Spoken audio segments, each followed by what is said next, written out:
بر شنوندگان ارجمند. بخش فارسی رادیو اسرائیل هر روز از این ساعت 5 عصر اورشلیم 6:30 شامگاه ایران برنامه بین المللی روزانه خود را آغاز می کند که 1 ساعت و نیم ادامه دارد.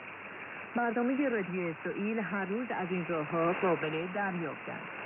2 موج کوتاه 25 متر ردیف 11595 کیلومتر و 31 متر ردیف 9985 کیلومتر.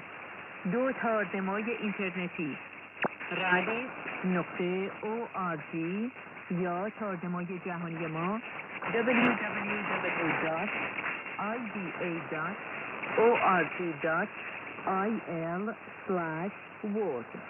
2 ماهواره هاتبرد کانال رادیو جهانی یا GBCSU.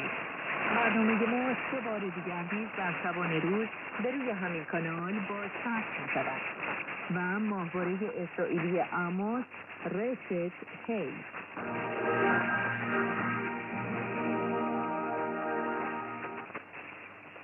شنبه شما شنوندگان گرامی